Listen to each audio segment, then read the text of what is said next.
তোমার আব্বা মারা গেল জমি রেখে, মালিক কে? তুমি। যত খারাপই হও, বাপের সম্পদের মালিক কে? যত খারাপই হোক, বাপের পরিত্যক্ত জিনিসের মালিক কে? সন্তান। তো তুমি একটা জিনিস চিন্তা করে দেখো তো, যদি তুমি মুসলমান না হয়ে মরতে পারো, যদি মরো, তুমি কি জান্নাত পাবা? আর যদি তুমি মুসলমান হয়ে মরো, জান্নাত আছে। মুসলমান হয়ে মরলে জান্নাত কি? যেমন তোমার বাপ তোমাকে ঘরে জায়গা দিবে না বলে, তুমি জেঠার ঘরে চাচার ঘরে যে আধা ঘন্টা 1 ঘন্টা 2 ঘন্টা থাকো, নানার বাড়ি যদি 2 দিন বেড়াও, তোমার মা আয়সা দিয়ে যায়, খালা আয়সা দিয়ে যায়, থাক করে মারিয়েন না, আর করবে না। জায়গা শেষ পর্যন্ত কোথায় হয়? ঘরে হয়। ওকে, তোমার মা বলছে তুই আজকে ঘরে, তোর খবর আছে। তোমার বয়স তখন মাত্র 11 বছর বা 12 বছর। তুমি এখন এত শিয়ানা হও নাই, এত শক্তিশালী হও নাই যে মাকে ধমক দাও। মাত্র তোমার বয়স 11-12 বছর। কোন একটা অন্যায় করেছো, তোমার মা বলছে তুই আজকে ঘরে আয়। তুমি কি করছো? এসার পর হয়ে গেছে, দোকানের সামনে ঘোরাঘুরি করতেছো। তোমার চাচা বলতেছে কি রে, 8টা বাজে রাতে তুই আজকে এখনো ঘরে যাস নাই? চাচা বুঝতে পারছে আজকে খবর আছে, কিছু একটা করছো।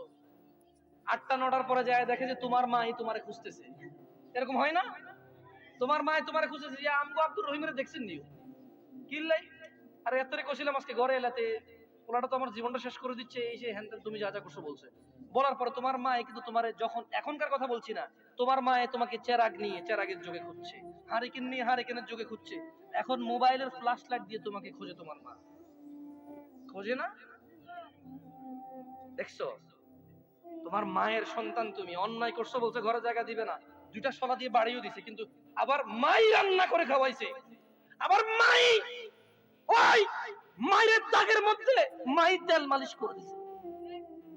মুসলমান হয়ে মরো ভাই।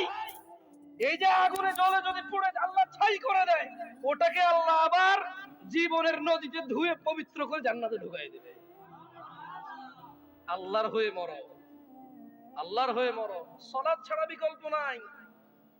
আমি কি তোমাদেরকে জাহান্নামে ফেলতে আসছি এটাকে মনে করো?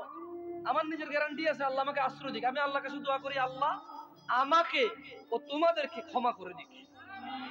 আমাকে আমার যত গুনাহ আছে, তোমাকে তোমার যত গুনাহ আছে, আমার মতো করে আমার যে যে গুনাহগুলো আছে, তোমার মতো করে তোমার যা যা গুনাহ আছে, আল্লাহ সবগুলো মাফ করে দিক। আমি এই দোয়া